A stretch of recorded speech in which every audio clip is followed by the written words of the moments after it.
चलो guys, then new section 194J। अब ये इंपॉर्टेंट है और प्रैक्टिकल लाइफ में भी इसका बहुत काम पड़ता है। This is for professionals. तो आप जब ऑफिस में जाते होंगे, है ना, आपके जानी दुश्मन, है ना, आप आर्टिकलशिप करते समय आपके बॉस लोग आपके जानी दुश्मन रहते ऐसे समझते हो आप लोग, एक्चुअल में ऐसा तो नहीं रहता है कुछ। तो उन लोगों के लिए जो प्रोफेशनल लोग हैं, चार्टर्ड अकाउंटेंट्स, डॉक्टर्स, इंजीनियर्स या फिर आर्किटेक्चरल लोग, ये सब के लिए ये सेक्शन है। तो बेसिकली क्या है, मैं आउटलाइन पहले आपको दे दूं। देखो इस सेक्शन में कौन कौन कवर होते। नंबर 1, जो लोग प्रोफेशनल सर्विसेज देके प्रोफेशनल सर्विसेज के बदले में फीस कलेक्ट करते, या फिर टेक्निकल कोई सर्विस रहती है, टेक्निकल सर्विस। जैसे देखो आप जो लेक्चर देख रहे हो ना, ये लेक्चर का सॉफ्टवेयर हम लोग किसी से हायर करते, राइट, हम लोग खरीदते उसको, वो सॉफ्टवेयर के बदले में उनको पैसे देते, तो टेक्निकल सर्विस के लिए हम फीस देते। या फिर तीसरा रॉयल्टी है, रॉयल्टी। चौथा नॉन कॉम्पिटेंस फीस होती है, नॉन कॉम्पिटेंस फीस, पीजीबीपी में देखा होगा। तो ये जो सर्विसेज है, या फिर डायरेक्टर रेम्यूनरेशन, ऑफ कोर्स जो 192 सेक्शन में नहीं आते डायरेक्टर, मतलब जो डायरेक्टर को सैलरी नहीं देते उनके लिए वो भी यहां पे आते हैं 194J में। तो ये 5 प्रकार की जो सर्विसेज है, ये सर्विसेज 194J में आए। अब लेट्स से कि आप कोई इंडिविजुअल पर्सन हो और एचवीएफ हो, उनके लिए वही क्लॉज अगर 1 करोड़ और 50 लाख वाला, ओके, ग्रॉस रिसीव 50 लाख और टर्नओवर 1 करोड़। तो आप बीइंग इंडिविजुअल कोई चार्टर्ड अकाउंटेंट के पास गए और उनको बोला ये इंडिविजुअल पर्सन है और आपका turnover let's say last year का 1.6 करोड़ रुपीस है, और वो इंडिविजुअल आप कोई सीए के पास गए, सीएस के पास गए या फिर सीएमए के पास गए और इनको बोला कि हमें कई कंपनी इनकॉर्पोरेट करना है या फिर ऑडिट करवाना है या कॉस्ट ऑडिट करवाना है, कुछ भी करो, तो ये दीज आर ऑल प्रोफेशनल। और आप इनकी सर्विस लेने गए और इन्होंने बोला कि हमारे सर्विसेज की जो वैल्यू है, जो भी आप सर्विस हमें मांग रहे हो, उसके आपको 50,000 रुपीज देना पड़े, 50,000 रुपए देना पड़े, ओके। तो जब आप ये 50,000 रुपए का पेमेंट करोगे उनको, तो उनका आपको 10% से टीडीएस डिडक्ट करना है, 10%, ओके। तो आप कितना पैसा उनको पे करोगे, 50,000 माइनस 5,000, मतलब आपको कितना पे करना है गाइस, 45,000, और 5,000 ये लोगों के क्रेडिट पैन नंबर पे भर देना, ओके। तो ये टीडीएस कब डिडक्ट करना पड़ेगा, ये जो अमाउंट आप पे कर रहे हो 50,000 का, इफ दिस एक्सीड्स ₹30,000, अगर ये 30,000 के ऊपर चले गया तो इन लोगों को टीडीएस डिडक्ट करना पड़ेगा। अरे समझ में आया। तो ये साल भर में पूरे ईयर का 30,000। तो आपने कोई सीए, सीएस, सीएमए की सर्विस ली, पहले स्ट्रोक में 10,000 रुपए पेमेंट किया, कंपनी बनाई, फिर और 15,000 रुपए ऑडिट के दिए और 15,000 रुपए जीएसटी रिटर्न के पे, तो टोटल मिला के आपका कितने रुपए से ऊपर जा रहा है, 30,000 के ऊपर, तो आपको उस साल टीडीएस डिडक्ट करना पड़े। So this is outline of this section. अब हम डिटेल में इसको पढ़ते क्या क्या चीजें इसमें, ओके। तो देख, person responsible to deduct the tax, all the person other than individual और एचयूएफ, और इंडिविजुअल एचयूएफ के लिए वही क्लॉज, ओके। कैटेगरी ऑफ पे, ये कौन रहेगा, एनी पर्सन, लेकिन वो एनी पर्सन कौन कौन है, देखो ये वाले लोग हैं जिनको ये नेचर ऑफ पेमेंट हमको करना पड़ता है, 5 लोग मैंने बताया। देखो प्रोफेशनल सर्विसेज, कौन कौन से professional services, in the course of legal, medical, engineering, architectural profession, profession of accountancy, मतलब हम सब लोग आ गए उसमें, technical consultancy, interior decoration, advertisement, ये सब सर्विसेज जो 44AA में कवर है। 44AA में बुक्स ऑफ अकाउंट मेंटेनेंस के सेक्शन देखे, राइट। तो वहां ये जो लोग हैं उनको अगर हम लोग पेमेंट कर रहे हैं तो हमें टीडीएस काटना पड़ेगा। दूसरा, पेमेंट ऑफ टेक्निकल सर्विस, जो मैंने अभी आपको बताया, रेम्यूनरेशन और फीस और commission by what ever name called other than those on which tax is deductible under section 192, क्योंकि ये 192 तो सैलरी वाला है। तो अगर कोई डायरेक्टर, एग्जीक्यूटिव डायरेक्टर है कंपनी का, देखो ध्यान दो, एग्जीक्यूटिव डायरेक्टर, एग्जीक्यूटिव मतलब क्या, कि वो कंपनी में ही है, कंपनी के लिए होल टाइम डायरेक्टर काम कर रहा है, एग्जीक्यूटिव डायरेक्टर है, तो फिर उसका टीडीएस जो है 192 सेक्शन में काटा जाता है, सैलरी है उसकी। बट अगर कोई डायरेक्टर ऐसा है गाइड जो डायरेक्टर आपको प्रोफेशनल कैपेसिटी में सर्विस दे रहा है, प्रोफेशनल कैपेसिटी में सर्विस दे रहा है, तो फिर उसका जो टीडीएस है वो 194J में आपको काटना पड़ेगा। अरे समझ में आया? Yes sir. Royalty and non competence fees, तो ये जो सब 5 सर्विसेस है, ये सर्विसेस का टीडीएस आपको इस सेक्शन में काटना है एट द रेट ऑफ 10%। कितने परसेंट से? 10%। बट अब ये एक्सेप्शनल क्लॉज है कि 2% कब अप्लीकेबल होगा। तो 3 केसेस है, 3 केसेस में आपको टीडीएस जो काटना है वो केवल 2% से काटना। तो नॉर्मली तो 10% से, बट 3 केसेस जो एक्सेप्शनल केसेस, वहां आपको 2% से टीडीएस काटना है। ओके, भले ही आप पेमेंट किसको कर रहे हो? प्रोफेशनल पर्संस को कर रहे हो, जो हमने ऊपर देखा, प्रोफेशनल सर्विस, टेक्निकल सर्विस देखेंगे अभी केस का। तो देखो 2% in case of a fees for technical service not being a professional service। मतलब क्या गाइस? देखो ध्यान से सुनो। अगर मैं लेट्स से ये आशीष, ये किसी पर्सन को टेक्निकल सर्विस के लिए पेमेंट कर रहा है, टेक्निकल सर्विस के लिए, और ये टेक्निकल सर्विस की जो फीस है, ये फीस फॉर टेक्निकल सर्विस, ये अगर प्रोफेशनल नेचर में नहीं है, प्रोफेशनल नेचर में नहीं है, तो फिर रेट है 2%। सर एग्जांपल दो। एग्जांपल बहुत सिंपल, जैसे कि मैंने अभी आपको बताया, आप वीडियो लेक्चर देख रहे हो, तो आपको हमने ये जो सॉफ्टवेयर बना के दिया, this is not in the nature of professional service. ये तो क्या मैं उससे टेक्निकल सर्विस ले रहा हूं कि भाई आप एक सॉफ्टवेयर बनाए हो, वो सॉफ्टवेयर हमको यूज करने के लिए दो, जिसके बदले में हम आपको फीस पे करेंगे। तो ये प्रोफेशनल नेचर में नहीं है। तो इस केस में मैं जब उसको पेमेंट करूंगा, वो जो सॉफ्टवेयर वाले को पेमेंट करूंगा, मैं 2% से टीडीएस डिडक्ट करूंगा। ऑन द अदर हैंड, अगर मैं कोई इंजीनियर से सर्विस ले रहा हूं, टेक्निकल सर्विस, जैसे मान के चलो कि अब गवर्नमेंट ने मेट्रोस का प्राइवेटाइजेशन कर दिया, राइट, और वो प्राइवेटाइजेशन का एक कॉन्ट्रैक्ट मुझे मिला, आशीष को मिला। ओके, अब मुझे जो पेमेंट, मैंने क्या किया, एक इंजीनियर हायर किया, और वो इंजीनियर को बोला कि देखो इसका डिजाइन हमको बना के दो, और प्लस उसका मैप एंड ऑल सब ये सब चीजें करके दो। तो देखो मैंने फीस तो टेक्निकल चीज के लिए पे की उसको, but technical service in the nature of professional capacity है। वो इंजीनियर प्रोफेशनल है, तो that technical service I am taking in the nature of professional service. Technical fees service की मैं फी पे कर रहा हूं, बट सामने वाला पर्सन प्रोफेशनल है, तो फिर मुझे वो एट द रेट ऑफ 10% ही टीडीएस डिडक्ट करना पड़ेगा। So I am taking that technical service from that professional person, hence मेरा टीडीएस 10% रहेगा। बट अगर मैं कोई टेक्निकल सर्विस ले रहा हूं, but it is not in the nature of professional, तो फिर मुझे 2% से टीडीएस डिडक्ट करना पड़ेगा। अरे बात को समझे? हाँ जी सर। दूसरा, royalty in the nature of consideration of the sale of distribution और एग्जीबिशन ऑफ सिनेमेटोग्राफिक फिल्म। अगर कोई रॉयल्टी मैं पे कर रहा हूं, बट किस चीज के लिए? फॉर डिस्ट्रीब्यूशन और exhibition of cinematographic film, royalty का पेमेंट हो रहा है। तो रॉयल्टी पे नॉर्मल, जैसे बुक की रॉयल्टी, मैं बुक की रॉयल्टी पे कर रहा हूं, तो 10% टीडीएस काटना है। बट अगर वो royalty in the nature of distribution और एग्जीबिशन ऑफ सिनेमेटोग्राफिक फिल्म है, तो फिर उसके ऊपर टीडीएस केवल 2% से। अरे समझ में आया? तो अगर वो रॉयल्टी एग्जीबिशन और डिस्ट्रीब्यूशन ऑफ सिनेमेटोग्राफिक फिल्म की है, तो 2%, मतलब ये जो एक्टर एक्ट्रेस है या डायरेक्टर प्रोड्यूसर है, उनका टीडीएस 2% से काटना है। बट वही अगर कोई बुक की नालायक लोग है, बुक की रॉयल्टी है, इतना अच्छा काम करे, तो उसके लिए 10%, और लोगों को एंजॉयमेंट का काम है, तो 2%। अरे आया ध्यान में? एंड तीसरा, कॉल सेंटर्स, इनके लिए भी 2%। कॉल सेंटर्स जो रहते हैं ना, एयरटेल, वोडाफोन, इनके लिए भी 2%। अरे समझ में आया? तो देखो 3 लोगों के लिए 2% से। अगर कोई फीस फॉर टेक्निकल सर्विस है, FTS, fees for technical service, not being in the nature of professional, तो 2%।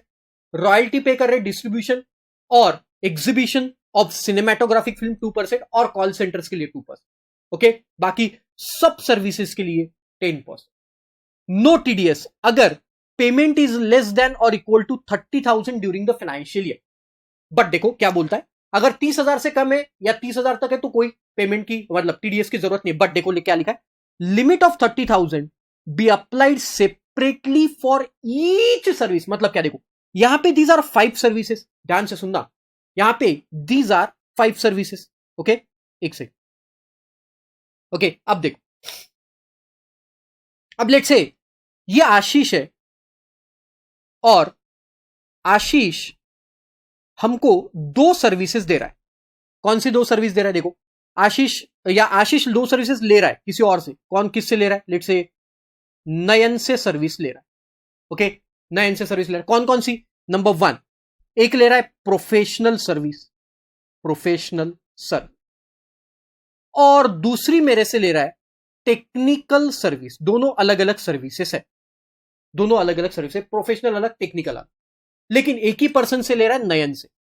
अब नयन ने जो बिल हमें चार्ज किया, बिल, उस बिल में प्रोफेशनल सर्विस जो थी उसका 28,000 चार्ज किया और टेक्निकल जो सर्विस थी उसका 27,000 चार्ज पूरे ईयर। सवाल ये उठा, क्या मुझे अब नयन का टीडीएस काटना पड़ेगा? टोटल में नयन को देखो कितना पे करो, 28,000 प्लस 27,000, नयन को मैं टोटल 55,000 पे कर रहा हूं। अभी तक पूरे जो सेक्शन हमने देखे गाइस, इधर ध्यान दो, इधर ध्यान दो, अभी तक जो पूरे सेक्शन देखे वहां पे हम ये जो लिमिट है ये पे वाइज देख रहे थे, मतलब सामने वाले को जितना पेमेंट करना है, क्या वो पेमेंट वो लिमिट से एक्सीड हो रहा है? अगर वो लिमिट से एक्सीड हो रहा है तो हम टीडीएस काट रहे थे। किसका? अगर पे वाइज, मतलब यहां देखो, यहां पे जो है वो एक ही है, मतलब जिसको पेमेंट करना है वो एक ही पर्सन है और सर्विसेज वो अलग अलग दे रहा है। बट यहां जो लिमिट देखना है ये आपको सर्विस वाइज देखना है। मतलब अगर प्रोफेशनल फीस का बिल मेरा 30,000 के ऊपर गया तो ही मुझे टीडीएस काटना है। यहां टोटल पेमेंट नयन को 55,000 जा रहा है, बट टीडीएस काटने की लायबिलिटी नहीं, क्योंकि हर एक सर्विस का हमें इंडिविजुअली लिमिट देखना है, इंडिविजुअली। तो इसलिए वहां पे क्या लिखा है, देखो, limit of 30,000 to be applied separately for each of the above services. हर वो 5 जो सर्विस है वो 30,000 की लिमिट हर एक को अलग अलग देखना है। मतलब आपने अगर रॉयल्टी अब और से 10,000 रुपए ली तो इसके ऊपर भी आपको टीडीएस नहीं, लेकिन यही रॉयल्टी अगर 50,000 पे गई तो आपको, मतलब नयन से आपने रॉयल्टी भी लिया, प्रोफेशनल भी लिया, टेक्निकल भी लिया, बट आपको सिर्फ रॉयल्टी पे ही टीडीएस काटना पड़ेगा, बीइंग इट एक्सीड्स ₹30,000। ये दोनों पे आपको टीडीएस काटने की जरूरत है। इंडिविजुअल सर्विसेज का लिमिट इस सेक्शन में देखना है, right? Very important point. Then again important, payment in respect of service of personal purpose of the individual और any member of individual Hindu undivided family, no TDS. मान के चलो, देखो, आप पर्सनल पर्पज के लिए कोई सर्विस ले रहे हो, जैसे आपका कोई ऑपरेशन है, बीमार पड़ गए, डॉक्टर के पास गए, डॉक्टर इज प्रोफेशनल, आपको डॉक्टर ने बोला इस ऑपरेशन का खर्चा आएगा 3 लाख रुपए, तो देखो 30,000 के ऊपर गया। बट ये जो पैसा आप दे रहे हो 3 लाख रुपए, ये प्रोफेशनल कैपेसिटी में है क्या? है प्रोफेशनली बॉडी की सर्जरी करवा रहे हैं क्या? नहीं। तो फिर ये पर्सनल नेचर का पेमेंट है, इसके ऊपर कोई टीडीएस नहीं है। तो पर्सनल पर्पज के लिए कोई आप पर्सनल पर्पज के लिए अगर आप कोई पेमेंट कर रहे हो किसी प्रोफेशनल को, तो फिर टीडीएस काटने की जरूरत नहीं। अरे आया ध्यान में? अगर एक एग्जांपल और दे सकता हूं, मैं मेरा घर कंस्ट्रक्ट करवा रहा हूं और घर कंस्ट्रक्ट करवाने के लिए मैंने इंजीनियर को, आर्किटेक्ट को पेमेंट किया, क्या मुझे टीडीएस काटना पड़ेगा? नहीं। लेकिन वही मैं मेरा ऑफिस कंस्ट्रक्ट कर रहा हूं बिजनेस पर्पज के लिए, अब वो अगर 30,000 से ऊपर पेमेंट गया तो मुझे उसका टीडीएस काटना। अरे ध्यान में आया? बाकी तो सब सेम है। पेमेंट और credit whichever is earlier, table A, table B, 26Q, 16A, table C, और यहां भी फॉर्म नंबर 13 एप्लीकेबल। अरे समझ में आया? फटाफट सेक्शन को एक बार गो थ्रू।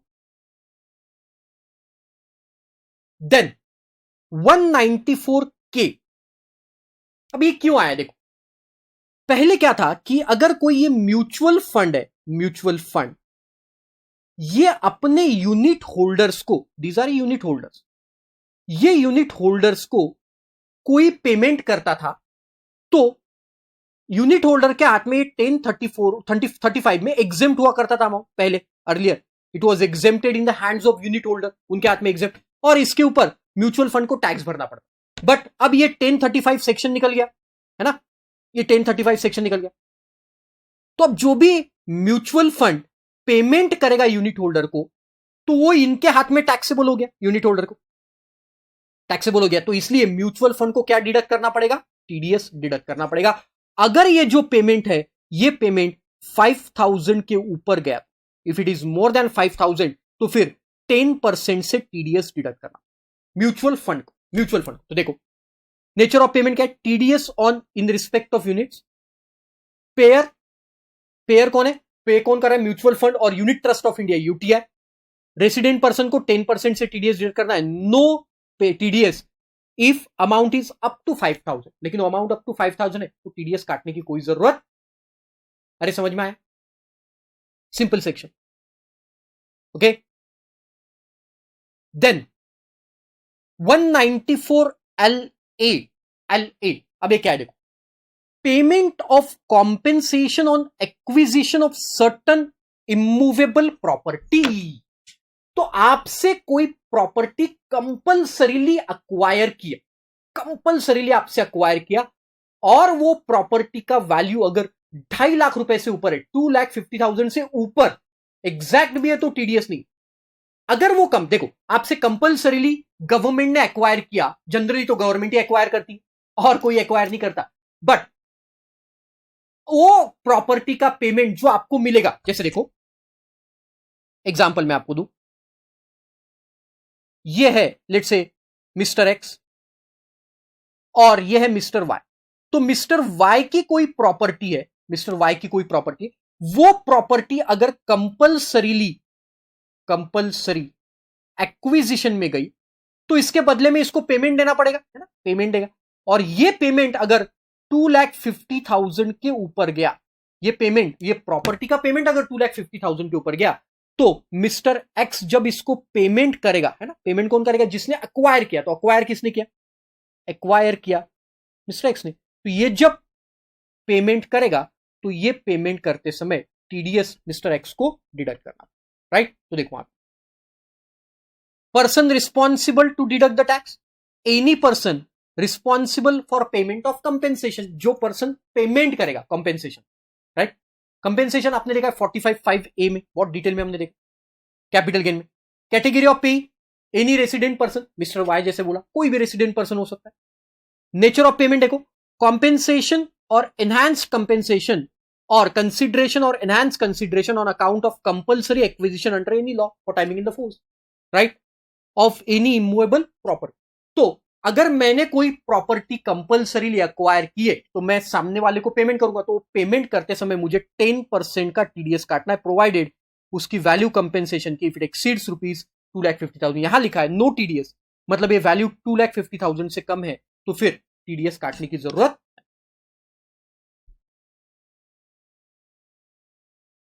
ये कह दिया, where such a payment is made in respect of award और agreement which has been exempted from the levy of income tax, अगर उसके ऊपर इनकम टैक्स लगता ही नहीं, मतलब एग्जेम्प्ट पेमेंट है ना, एग्जेम्प्ट है, जो कंपल्सरी एक्विजिशन मैंने आपसे प्रॉपर्टी की और मैं आपको जो पैसा देने वाला, एग्जांपल देखो, example rural agricultural land, rural agricultural land, या फिर urban agricultural land, urban agriculture land भी होती है जो सेक्शन 1037 में एग्जेम्प्ट है। 10 उसके कुछ कंडीशन है कि वो एग्रीकल्चर लैंड आपको 2 साल एग्रीकल्चर पर्पज के लिए यूज करना चाहिए ऑल एंड ऑल। तो वो लैंड, अर्बन एग्रीकल्चर लैंड मैंने अक्वायर की और मैंने उसके बदले में आपको क्या दिया, कंपेंसेशन दिया। अब उसके ऊपर मुझे टीडीएस काटने की जरूरत नहीं है क्योंकि ऑलरेडी वो आपके हाथ में एग्जेम्प्ट है, तो टीडीएस काट के भी कोई मतलब नहीं।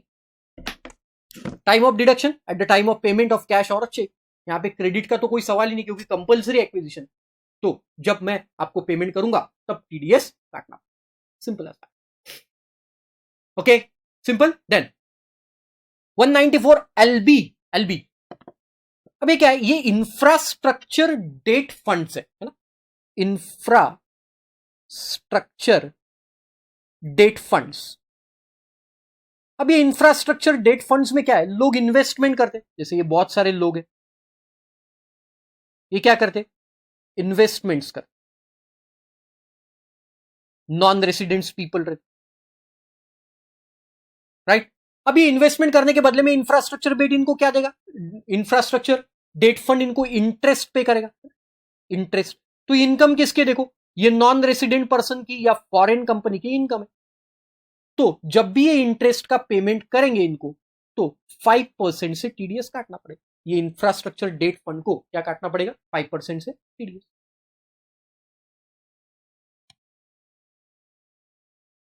तो देखो TDS on interest on infrastructure debt fund, payer कौन है, इंफ्रास्ट्रक्चर डेट फंड ये इंटरेस्ट का पेमेंट करेगा to a non resident person और फॉरेन कंपनी 5% का। और अगर इंफ्रास्ट्रक्चर डेट मतलब इनकी इनकम इनके हाथ में अगर एग्जेम्प्ट है 1047 तो फिर टीडीएस काटने की जरूरत नहीं, क्योंकि ऑफकोर्स वही अगर वहां पे एग्जेम्प्ट है सामने वाले के हाथ में तो मुझे टीडीएस काट के कोई मतलब 194 LB 5% से TDS. Then next, payment of certain sums by certain individuals or HUF। तो अगेन वो वही इंडिविजुअल HUF के लिए गाइस, जो इंडिविजुअल और HUF 1 करोड़ से नीचे जिनका टर्नओवर है या फिर ग्रॉस रिसीट 50 लाख से कम है, राइट, तो उनको यहां पे पकड़ा वापस, राइट। तो देखो पेयर कौन है, देखो इंडिविजुअल और HUF other than those who are required to deduct the tax as per the provision of 194C, H और J। मतलब क्या, अगर कोई इंडिविजुअल और HUF ऐसा है, ध्यान से सुनो, जो ऑलरेडी 194C में कवर हो रहा है या 194H में कवर हो रहा है या 194J में कवर हो रहा है, तो उसका टीडीएस वहीं पे काटो, इधर मत लाओ उसको, 194M में मत लाओ, उसका टीडीएस वहीं पे काटो, 194C में, H में या J में। बट वहां अगर वो टर्नओवर के क्लॉज के वजह से नहीं फंस रहा है तो फिर उसको यहां लेके आए। क्या बोलता है यहां देखो, किसको पेमेंट कर रहा है, एनी रेसिडेंट पर्सन, है ना, पेई मतलब जिसको पेमेंट कर रहा है, किस पे टीडीएस काटना पे, देखो TDS on any sum for carrying out any work including supply of labour in pursuance of the contract by way of commission, insurance commission referred in section 194D और नॉट बीइंग मतलब insurance जो अपना 194D वाला है वो छोड़ के दूसरा कोई कमीशन है तो, या फिर अ ब्रोकरेज और a fees for professional service during the financial year. पूरा पढ़ लेते पहले, फिर मैं एक साथ समझाता हूं, 2 मिनट में समझ में आए। टाइम ऑफ टीडीएस, क्रेडिट और payment whichever is earlier. TDS का रेट है 5% और no TDS shall be deduct if the payment in aggregate of all payments is 50 lakhs और less during the financial year. Sir पहले समझा दो इसको, क्या देखो, अब मान के चलो कि मिसेस आशीष, अगेन वही एग्जांपल लेते, मिसेस आशीष, अब ये मिसेस आशीष ने क्या बोला, आशीष यार मुझे एक बंगलो बना के चाहिए, या मुझे मेरे बच्चों को, मेरे मतलब अपने बच्चों को, अपने बच्चों के फ्यूचर के लिए एक प्लॉट ऑफ लैंड लेके दो। मैं बोला कहां, तो बोले दिल्ली के चांदनी चौक, अगेन वही हमारी गाड़ी वहीं पे अटकती है दिल्ली के चांदनी चौक में। तो ठीक है भाई, मैंने बोला चलो ठीक है प्लॉट ऑफ लैंड ले लेते। तो अब मुझे तो दिल्ली का कुछ पता नहीं क्योंकि मैं नागपुर में रहता हूं, तो मैंने क्या किया, एक ब्रोकर को हायर किया और वो ब्रोकर को बोला कि देना तू दिल्ली में एक अच्छा सा प्लॉट दे। तो उसने हमें एक प्लॉट दिखाया और बोला कि ये प्लॉट बहुत अच्छा है सर। मैंने बोला ठीक है चलो हम वो प्लॉट को परचेस कर ली, अच्छा खासा पैसा है, तो वाइफ ने वो पैसा दे दिया, है ना, वाइफ के पास हमारा क्या रहता है, सब कुछ उनका ही है, ओके हाँ। तो उसके बदले में मैंने उसको कमीशन दिया, कमीशन, और वो कमीशन दिया 4 lakhs। अब यहां 194H नहीं लगा, क्यों, क्योंकि वाइफ का टर्नओवर 1 करोड़ से, शी इज हाउस वाइफ, तो वहां पे टीडीएस नहीं कटा। अब ये कमीशन हो गया 4 lakhs का दे दिया। फिर कुछ दिन बाद वाइफ ने बोला कि एक काम करते यार आशीष, इसके ऊपर है ना तो अपन एक बंगलो बनाना है, तो उसका एक आर्किटेक्चरल डिजाइन बनवा के ले। तो हमने जिस एजेंट को पकड़ा था, एजेंट का नाम क्या था, अंकित।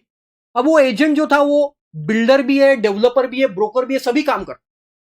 तो अंकित को बोला यार तू मैप भी बना के दे। तो उसने क्या किया, वो फीस लिया हमसे, टेक्निकल सर्विस की फीस, और वो फीस लिया हमसे लेट से 6 लाख रुपए, और हमको उसने मैप वगैरह प्रॉपर सब कुछ बना के दिया। और जाते समय बोल के गया सर कंस्ट्रक्शन करवाना है तो भी मुझे बताना, मेरी बिल्डर डेवलपर की फर्म भी है। फिर कुछ दिनों बाद वाइफ को लगा नहीं नहीं आशीष हम इसके ऊपर बंगलो भी आज ही बना डाल, तो देखो प्लॉट भी उसी साल लेने के लिए बोला। फिर उसके ऊपर हमने डिजाइन, टेक्निकल डिजाइन भी उसी मतलब मैप भी उसी साल में बनवाया, और उसी साल अब उसके ऊपर कंस्ट्रक्शन भी करवा लिया। और कंस्ट्रक्शन के लिए मैंने अंकित को पैसा पे किया लेट से 49 lakhs। तो साल भर में मैंने मतलब मेरे वाइफ ने, शी इज हाउस वाइफ, तो टोटल कितना पे किया, देखो टोटल 59 लाख रुपीस पे किया, टोटल 59 लाख रुपीस पे किया। बट देखो ये जो पूरा अमाउंट है, ये पूरा अमाउंट कंस्ट्रक्शन का भी, ये कंस्ट्रक्शन अमाउंट मतलब क्या, कंस्ट्रक्शन का मैंने उसको पेमेंट किया इन द नेचर ऑफ कौन सी service, again technical and professional service, है ना। ये कंस्ट्रक्शन का टेक्निकल एंड प्रोफेशनल सर्विसेज के लिए मैंने उसको, building banana is technical work generally, right. या फिर 194C में कॉन्ट्रैक्ट में भी कवर होता है, कॉन्ट्रैक्ट बनाया हमने, 194C में भी कवर हो सकता है, राइट। तो ये तीनों पेमेंट मैंने एक बंदे को किया, अंकित को। अब देखो वो तीनों सेक्शन 194C, 194H और 194J, ये तीनों सेक्शन में टीडीएस तभी डिडक्ट करना है, वो 1 करोड़ और 50 लाख वाली कंडीशन।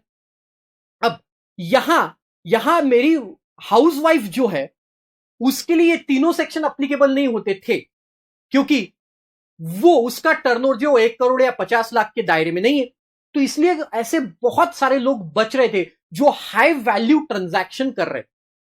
तो गवर्नमेंट ने इसलिए 194M लाया और बोला अगर जो पर्सन वो 3 सेक्शंस में नहीं फंसता because of that turnover criteria, और वो हाई वैल्यू ट्रांजैक्शन कर रहे हैं more than ₹50 lakh to a single person, तो उसको अब टीडीएस काटना पड़ेगा। मतलब मेरे वाइफ को टीडीएस काटना पड़ेगा अंकित का एट द रेट ऑफ 5%। तो ये 59 लाख पे मेरे वाइफ को 5% टीडीएस काटना पड़ेगा। अरे समझ में आया अब एग्जांपल।